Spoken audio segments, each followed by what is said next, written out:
નમસ્કાર વિદ્યાર્થીઓ અને વાલી મિત્રો. એડમિશનનો સમય આવે એટલે ટેન્શન તો થોડું રહેવાનું જ છે, સાચો ને? ખાસ કરીને જ્યારે બધું જ ઓનલાઈન કરવાનું હોય. પણ જરાય ચિંતા ના કરશો.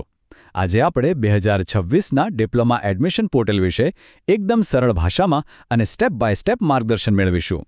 સત્તાવાર દસ્તાવેજોના આધારે તૈયાર થયેલી આ માહિતીથી વિદ્યાર્થીઓ અને પરિવારો આસાનીથી અને આત્મવિશ્વાસ સાથે રજિસ્ટ્રેશન પ્રક્રિયા પૂર્ણ કરી શકશે. તો ચાલો આમાં આગળ વધીએ. હવે સવાલ એ થાય કે આખી આ ઓનલાઈન પ્રોસેસ કોઈપણ જાતની ભૂલ કે ટેન્શન વગર પૂરી કેવી રીતે કરવી? પેલી એસીપીડીસીની 32 પાનાની મોટી મેન્યુઅલ જોઈને તો કોઈને પણ પરસેવો છૂટી જાય, એ સ્વાભાવિક છે.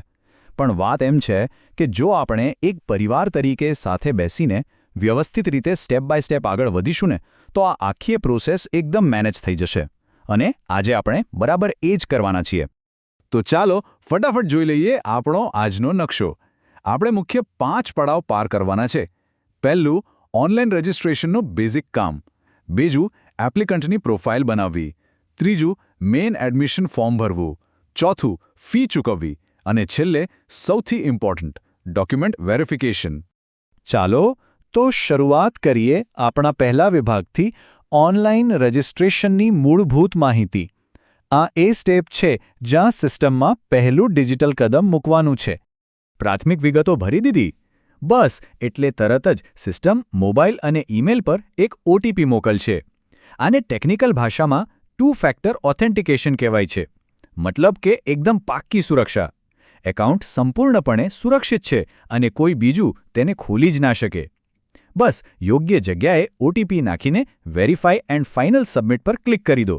ઓટીપી વેરીફાઈ થાય એટલે તરત જ સિસ્ટમમાંથી એક નવો યુઝર આઈડી જનરેટ થઈને આવશે. હવે આ બહુ જ કામની વસ્તુ છે.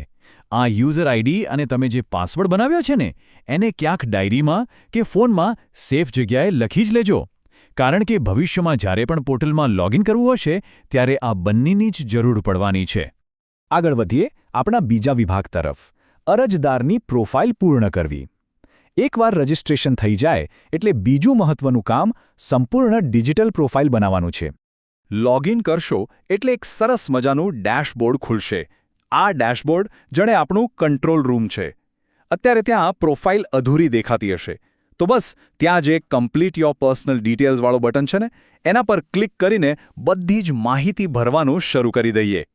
અહીં કેટલીક ચોક્કસ માહિતી માંગવામાં આવશે, જેમ કે જાતિ, રાષ્ટ્રીયતા અને ડોમિસાઇલ. એટલે કે ગુજરાતના વતની છો કે નહીં.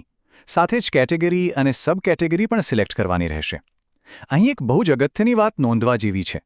જો પરિવારની વાર્ષિક આવક 8 લાખ રૂપિયાથી ઓછી હોય અને માન્ય આવકનો દાખલો હોય, તો ટ્યુશન ફી માફી યોજના એટલે કે TWFના ઓપ્શનમાં આઈ એમ ઇન્ટરેસ્ટેડ ચોક્કસથી સિલેક્ટ કરજો. આનાથી ફીમાં મોટી રાહત મળી શકે છે. પર્સનલ ડિટેલ્સ પછી વારો આવે છે સંપર્ક વિગતો એટલે કે સરનામાનો. અહીં સિસ્ટમે આપણું કામ એકદમ સહેલું કરી દીધું છે. જો પત્રવ્યવહારનું સરનામું અને કાયમી સરનામું એક જ હોય તો 2 વાર ટાઈપ કરવાની કોઈ મજૂરી કરવાની જરૂર નથી. ખાલી પેલું સેમ એઝ કોરસ્પોન્ડન્સ એડ્રેસવાળું ચેકબોક્સ છે ને, એના પર ટિક કરી દો એટલે સરનામું આપમેળે કોપી થઈ જશે. છે ને સ્માર્ટ વર્ક? હવે પહોંચી ગયા છીએ વિભાગ 3 પર, એડમિશન ફોર્મ ભરવું. પ્રોફાઇલનું કામ પૂરું એટલે આખા પ્રોસેસનો આ સૌથી અગત્યનો શૈક્ષણિક પડાવ શરૂ થાય છે, જ્યાં મહેનતથી મેળવેલા માર્ક્સ અને ડોક્યુમેન્ટ્સ મૂકવાના છે. ક્વોલિફિકેશન ડિટેલ્સ નામના આ સેક્શનમાં ધોરણ 10ની પરીક્ષાની વિગતો નાખવાની છે, જેમાં પાસ થયાનું સ્ટેટસ, માર્ક્સ અને શાળાનો ઇન્ડેક્સ નંબર આવે છે. અહીં મારી એક ખાસ સલાહ છે કે ઓરિજિનલ માર્કશીટ બાજુમાં ખુલ્લી રાખીને જ બધી વિગતો ભરજો, જેથી એક નાના આંકડાની પણ ભૂલ ના પડે. હવે આવે છે ડોક્યુમેન્ટ્સ અપલોડ કરવાનું કામ. નામ સાંભળીને જ ક્યારેક થોડું ટેન્શન થઈ જાય, બરાબર ને? પણ ચિંતા નહીં, આપણે આને 4 એકદમ સહેલા અને સિમ્પલ સ્ટેપ્સમાં સમજી લઈએ. પહેલું, દસ્તાવેજ પર લખેલો યુનિક નંબર નાખો. બીજું, ચૂઝ ફાઇલ પર જઈને ફાઇલ સિલેક્ટ કરો. ત્રીજું, પ્રિવ્યૂ એન્ડ અપલોડ પર ક્લિક કરો. અને ચોથું, બધું સ્પષ્ટ વંચાય છે એ કન્ફર્મ કરીને સેવ કરી દો. સિમ્પલ. તમે જેવી ફાઇલ સિલેક્ટ કરશો ને એટલે સિસ્ટમ તરત જ તમને એનો પ્રિવ્યૂ બતાવશે. આ ફીચર ખરેખર બહુ જ કામનું છે. આ એક જાતનું સેલ્ફ વેરિફિકેશન છે. જાતે ચેક કરી લેવાનું કે ભાઈ આપણે જે ફાઇલ મૂકી છે એ સાચી જ છે ને અને બરાબર સ્પષ્ટ વંચાય છે ને. બધું કન્ફર્મ થઈ જાય પછી જ આગળ વધવાનું. સિસ્ટમે અહીં એક સરસ ઇનબિલ્ટ સેફ્ટી નેટ પણ આપી છે. માનો કે ઉતાવળમાં કોઈ ખોટું ડોક્યુમેન્ટ સિલેક્ટ થઈ ગયું તો ગભરાવાની બિલકુલ જરૂર નથી. ત્યાં જ કેન્સલનો ઓપ્શન આપેલું જ છે. અને ધારો કે સેવ કર્યા પછી પણ ખ્યાલ આવે કે કંઈ ભૂલ છે તો પાછા જઈને એડિટ એન્ડ રીઅપલોડ પણ કરી શકાય છે. એટલે કોઈ જ ટેન્શન લીધા વગર કામ થઈ શકે. ફોર્મ ભરાઈ ગયું. હવે પહોંચી ગયા છીએ વિભાગ 4 પર, રજિસ્ટ્રેશન ફીની ચૂકવણી. બસ હવે ફાઇનલ સ્ટેપની જ વાર છે. તો પોર્ટલના નિયમો પ્રમાણે આખી આ પ્રક્રિયા માટે અરજદારે માત્ર ₹250ની રજિસ્ટ્રેશન ફી ચૂકવવાની હોય છે. એટલે વાલીઓએ પેમેન્ટ માટે credit card, debit card, net banking કે પછી યુપીઆઈ પહેલેથી જ તૈયાર રાખવું, જેથી કામ ફટાફટ પતે.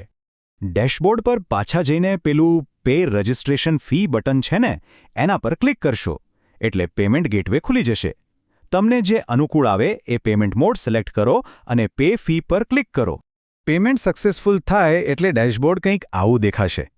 નીચે જે ઇમ્પોર્ટન્ટ મેસેજ લખેલું છે ને, એના પર ખાસ ધ્યાન આપજો. એમાં લખ્યું હશે કે તમારું રજિસ્ટ્રેશન તો સફળ થઈ ગયું છે, પણ હજુ પિક્ચર બાકી છે. એ મેસેજ એમ પણ બતાવે છે કે તમે અપલોડ કરેલા ડોક્યુમેન્ટ્સનું વેરિફિકેશન હજુ પેન્ડિંગ છે. અને એટલા માટે જ પહોંચી જઈએ આપણા છેલ્લા અને સૌથી અગત્યના વિભાગ 5 પર, દસ્તાવેજ ચકાસણી અને ખરાઈ. બસ ફી ભરી દીધી એટલે આપણું કામ પૂરું એવું માનીને બેસી નથી જવાનું હો. હવે થશે એવું કે કમિટીના અધિકારીઓ તમે જે ડોક્યુમેન્ટ્સ અપલોડ કર્યા છે એનું બારીકાઈથી ચેકિંગ કરશે. જો કોઈ કાગળ બરાબર નહીં વંચાતો હોય કે કોઈ ભૂલ જણાશે તો અધિકારી પોર્ટલ પર એક ક્વેરી મૂકશે. અને ડિસ્ક્રિપન્સી કહેવાય. આવી જાણકારી SMS કે ઈમેલ પર પણ આવી શકે છે.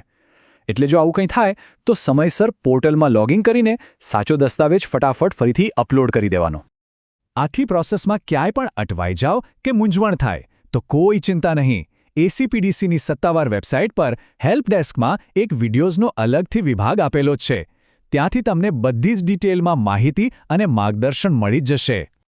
તો આખા આ એક્સપ્લેનરનો નિચોડ એટલો જ છે કે રજિસ્ટ્રેશન પૂરું થઈ ગયા પછી પણ નિયમિત રીતે એકાઉન્ટમાં લોગિન કરીને ડેશબોર્ડ ચેક કરતા રહેવું ખૂબ જ જરૂરી છે.